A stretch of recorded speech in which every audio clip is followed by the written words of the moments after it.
Hey y'all, and welcome to episode 3 of the basics of building an FTC robot, presented by 17097 Protostars. Last episode, we talked about the engineering process, things to decide early, and the common themes of FTC competitions. But this episode, we're going to discuss how to pick out parts for building your robot. Here we go.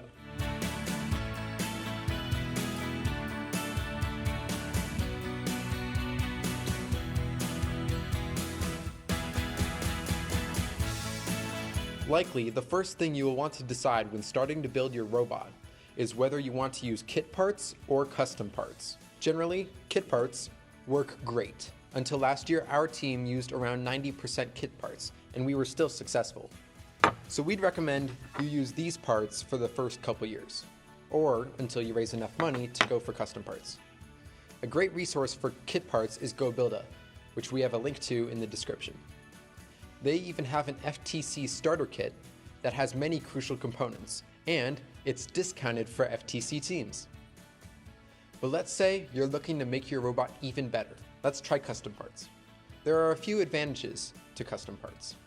One, they make the robot look cleaner. The kit parts have holes where you don't need them, and it can be a little distracting from the overall bot.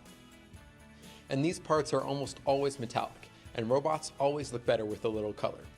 So let's take a look at the different types of custom parts. One of these types is 3D printed parts. This will likely be the first type of custom parts that you try. You can design whatever part you want in a CAD software and then print it out on a 3D printer. And you can get a good printer for only around $200. For this price, we'd recommend the Creality Ender 3.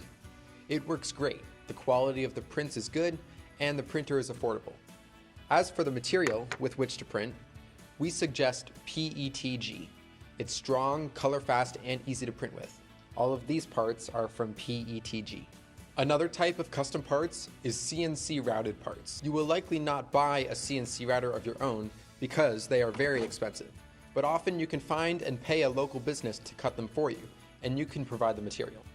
For material, we recommend either Falcon aluminum or solid aluminum, 1/8 inch thick.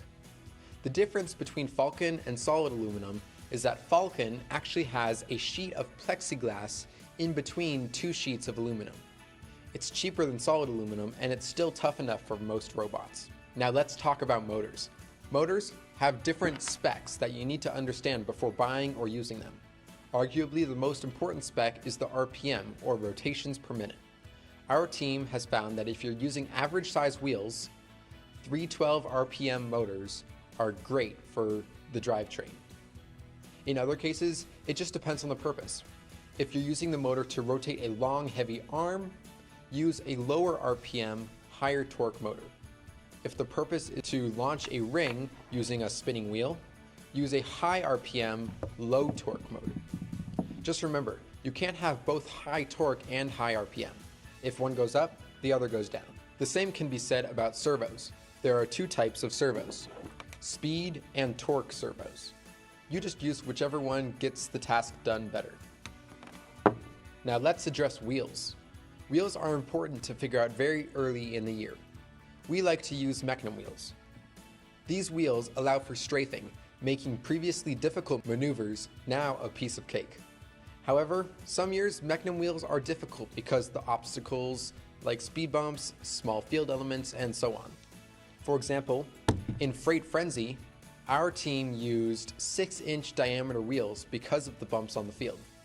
So make sure that the decision you make is tailored to the current game and field. And finally, we have the hubs. This is where you plug everything into on your robot.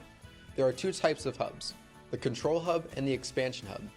The expansion hub can function as a control hub if you also plug in an Android phone. But we recommend just getting a control hub. It's much less of a hassle. But if you want to use more than 4 motors or 6 servos, you'll need both a control hub and an expansion hub. An expansion hub, like the name suggests, expands the control hub and makes more room for ports to plug in more motors or servos. Both of these hubs are manufactured by Robotics, and you can buy it from their site. Hurry though, as they often run out of stock. I hope you enjoyed this episode of the basics of building an FTC robot, and I hope to see you next episode. Thanks, and good luck building.